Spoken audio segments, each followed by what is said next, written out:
JMO. What more to talk about JMO? Jameson Williams has been one of the most polarizing players on this Detroit Lions roster. There's there's no doubt about it. From him playing with fireworks to him, putting ice cream on a burger, which was absolutely disgusting, to him, handing out money to kids. JMO has been nothing but, a kid himself. And that's nothing that it's not a bad thing. Jameson Williams has grown into a fantastic player so far in training camp. And late last season, he really showed that he is a great player. And he's just full of youthful exuberance. So that's all I could say about that. And when you read all these articles from the Free Press, The Athletic, Lions Wire, Pride Detroit, about how good Jameson Williams is doing, it tells you everything you need to know about the kid. So I'm going to read you this article. I'm going to show you this article from the Free Press. I'll show you a snippet and I'll read one more part.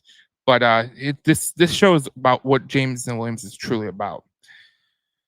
For one, Williams was right. He's been a tough cover since the camp began, and not just because of his speed. The route running looks more seamless. The breaks look more precise. He is where he is supposed to be. Is beginning to read the defense, so he knows where Jared Goff wants him to be. No longer is he just ripping down the field on a fly pattern, though he's doing that too, getting behind the defense and has timed up with Goff deep a few times. They go on in this article. I'm gonna pull it up. I don't know why it got whatever, but Jameson Williams has been nothing short of just fantastic. Let's see. Trying to find it. Oh, it helps that he put out a few pounds. He put a few pounds through this his core, and that he's stronger, and that he isn't so easily knocked off his route. It helps that he visited Goff in Los Angeles twice to work on his timing, and he's trying to become a student of the game. As he said Monday, he can't just be fast. Jameson said, I've got a long way to go. I got a lot of stuff to work on. I just keep my head down and keep working. I know I could be better every day, a little at something.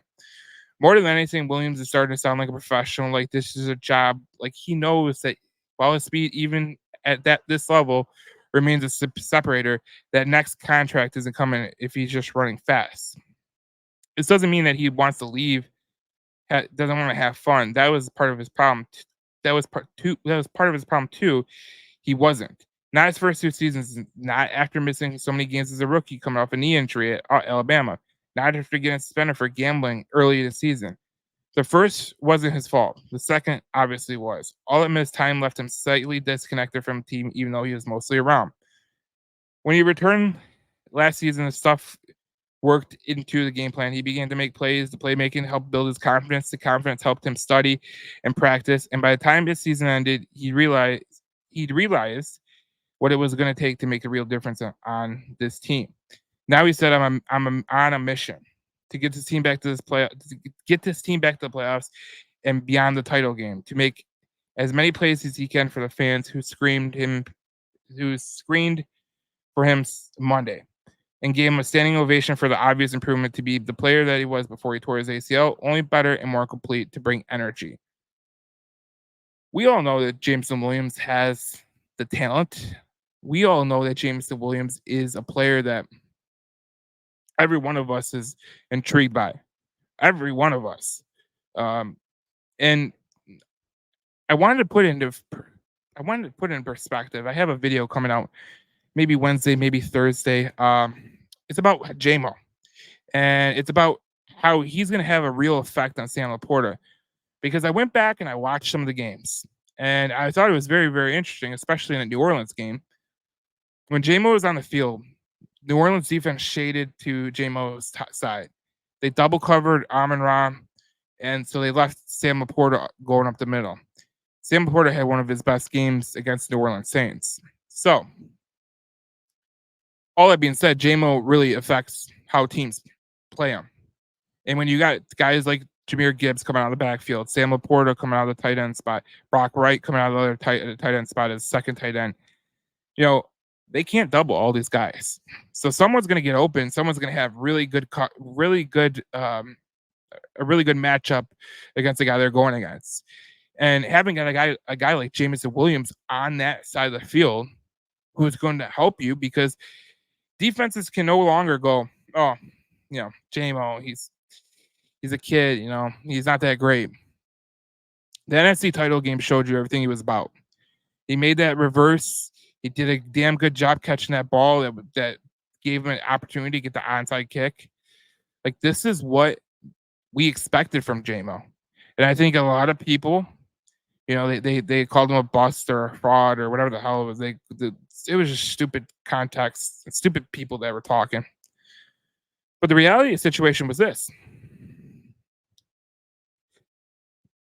JMO is a player that could really push this team over the top. He really can. And the way JMO played was fantastic. I was very, very, especially when he came back. The first couple games it was a little bit tough. He had some drop balls that were ridiculous. He didn't drop a ball in the last 6 games going into the NC title game. He was crucial, man. And him going to LA to work on timing with Goff, like what? Like, that shows you right there. One, the kid just wants to get better. He just wants to get better. He just wants to get better. And a lot of people were talking about his immaturity, all that stuff like that. His work ethic this offseason should be heralded. No one told him to go to LA to throw balls with Jared Goff. That no one told him that. No one told Jameson Williams to work on his routes. He did it. No one told Jameson Williams that he needs to grow up a little bit. He did it. He did it. He had a self-reflection on himself to say, I could do better. He gained the confidence in that last 6 games of the season. He showed that he was a really good player. And honestly, if we're looking at it from a really good view, I would have been confident in myself too if I had the play that Jameson Williams had because he was playing fantastic. But the fact of the matter is this, guys. Under no circumstances would anybody say, wow, JMO was working hard. Like, no one's was like, I think it was the most underreported thing. This is the first time I've heard that he went to LA to work on passes with Goff to develop a timing. If that doesn't tell you how serious this kid is about football, I don't know what to tell you. Like, Jameson Williams didn't have to do that. Most players don't have to do that. But Jameson Williams did to become a better player for this team. Look, he's got a lot of proving to do in the season and everything. But if there's one thing that remains certain about Jameson Williams, especially with him going to LA and him developing a timing and him being a trash talker at practice and him being everybody's saying the same thing, that he's playing fantastic. Fantastic. There's been not one report I've seen where he's had a bad day. And that just tells you about Jameson Williams, the player. He's going to break out this year. If you want to buy in on it, you can. Take him in your fantasy football team. I guarantee you he's going to break out this year. I guarantee you that. This kid is... Him going to LA tells me everything I need to know about this kid. Tells me everything I need to know. He did not have to do that. Most players do not do that. He did that. And it's a credit to this organization because of the culture that he's in. Like, being in the same room as Amon-Ra St. Brown, you kind of, the energy of him kind of rubs off on you. Like, you kind of take everything to heart. It's kind of like the MJ philosophy. Everyone that played with Michael Jordan had this philosophy, like, I must work as hard as he does to get better and become a better teammate. Having a wide receiver coach like Antoine Randall L., who is one of the better blockers in NFL history as a wide receiver, helps. the tools to succeed are all around this kid. And the fact that he took it upon himself to make certain that he's on par with the quarterback that's going to be thrown to him tells me everything I need to know about this kid. He's going to do well this year. And if you're going to buy stock on him, buy it now because he's going to be really, really good. And I think a lot of fantasy leagues are going to be won because of Jameson Williams.